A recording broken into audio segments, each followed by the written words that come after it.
नमस्कार दोस्तों, बहुत बहुत स्वागत है आपका डेली न्यूज इंडिया 1.0 में। मोदी आगे आगे, ट्रंप पीछे पीछे। बात बड़ी सिंपल सी है साहब। ट्रंप साहब इतना पीछे पड़ गए हैं, इतना पीछे पड़ गए कि मोदी परेशान हो गए हैं। रात को नींद नहीं आती है साहब, 2 घंटे सो नहीं पाते हैं। रात को मोदी जी को ट्रंप के ख्वाब आ रहे हैं। आपको याद होगा जब ट्रंप साहब की शपथ हुई थी तो मोदी वहां जाने को कितने बेचैन थे कि ट्रंप से मिलूंगा मिलूंगा, कुछ नाराज ना हो जाए कहीं। लेकिन ट्रंप तो नाराज हो चुका था, नहीं बुलाया। उसके बाद की कहानी सबको पता है। फिर वो चेन, हथकड़ियाँ, बेड़ियाँ, चबहार पोर्ट भी गया साथ में, 50% टैरिफ लगा, फिल्मों के ऊपर 100% लगा, फार्मा के ऊपर 100% लगा, और उसके बाद अभी रूसी तेल पे सैंक्शन लगा दिया। ये तो चोट लगातार चल रही है। मोदी की हालत यह है कि काटो तो खून नहीं। बच के निकलना चाहते हैं तो बच के निकलने का रास्ता नहीं, कहां जाएं। सितंबर महीने में यूनाइटेड नेशन में जनरल असेंबली के सेशन थे, सभी राष्ट्राध्यक्ष आए हुए थे करीब करीब।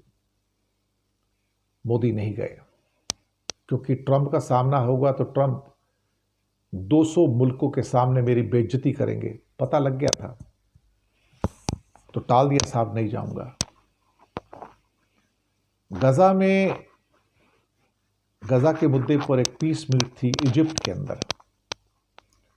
करीब 20 राष्ट्र अध्यक्ष वहां पर आए हुए थे, 20। मोदी को भी इनविटेशन था, नहीं गए क्योंकि ट्रंप आ रहा है तो ट्रंप वहां 20 लोगों के सामने मोदी को बेइज्जत करेगा, और मोदी बेइज्जत होना नहीं चाहते थे। अंदर से बहुत डर चुके हैं, इस टाइम बहुत खौफजदा है, नजरें बचा रहे हैं। दिन रात उनको ख्वाब में ट्रंप साहब आ रहे हैं कि यार आएगा, पता नहीं मुझे क्या बोल के चला जाएगा। फिर अभी 26 तारीख को आसियान समिट है, 26 अक्टूबर से 28 अक्टूबर कुआलालंपुर मलेशिया में। यहां भी ट्रंप साहब आ रहे हैं, हालांकि उनका आना बनता नहीं है, वो तो मेंबर भी नहीं है। मोदी जी को वहां होना चाहिए था, और 2 दिन पहले मोदी जी ने कह दिया कि मैं नहीं जा रहा, वर्चुअली एड्रेस कर दूंगा, धंधा खत्म। मतलब क्या हुआ साहब? मतलब यह हुआ यहां पर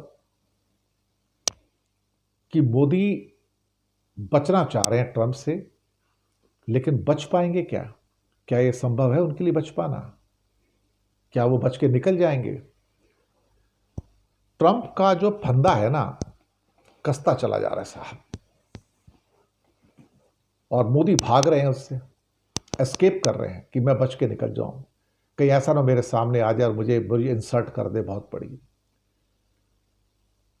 कभी कभी मैं सोचता हूं कि एक डरा हुआ आदमी, एक डरा हुआ प्रधानमंत्री जो ट्रंप के सामने अपनी रक्षा नहीं कर सकता, वो हमारी रक्षा क्या करेगा? जो ट्रंप के सामने खुद को प्रोटेक्ट नहीं कर पा रहा, वो 140 करोड़ लोगों की इज्जत को क्या प्रोटेक्ट करेगा? हमारी इज्जत तो वैसे ही तार तार हो चुकी है जब हथकड़ियां बेड़ियां में हमको भेजा गया था। तो हमारी तो कोई इज्जत नहीं साहब। हम तो वैसे ही, हिंदुस्तानियों की कोई इज्जत रह नहीं गई बाहर।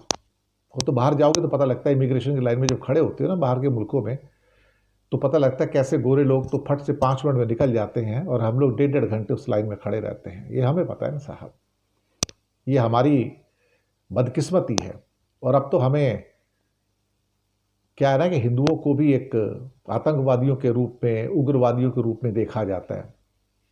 हमें कोई अब उदारवादी के रूप में नहीं देखता है। हमें देखते हैं कि ये लोग तो हमारा नुकसान करने आए हैं, हमारे जॉब्स लेने के लिए आए हैं, ये हमको यहां पर भी कट्टर हिंदुत्व फैलाने के लिए आए हैं, ये तो भगवा ब्रिगेड के बंदे हैं साहब।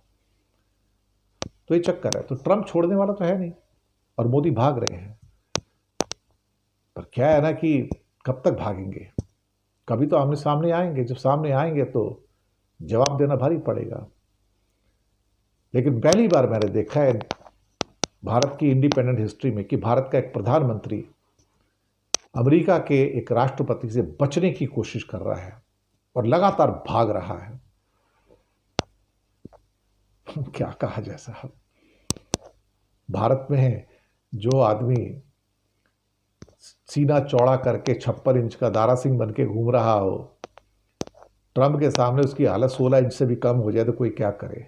और ये रियलिटी है, ये कोई फेक स्टोरी नहीं है, ये कोई वर्चुअल स्टोरी नहीं है, ये असली है कि मोदी भाग रहे हैं, ट्रंप उसके पीछे भाग रहा है कि तुझे पकड़ तो लूंगा मैं, तू भागेगा तो भागेगा कब तक। यही सच है, कड़वा सच है पर यही सच है। शुक्रिया।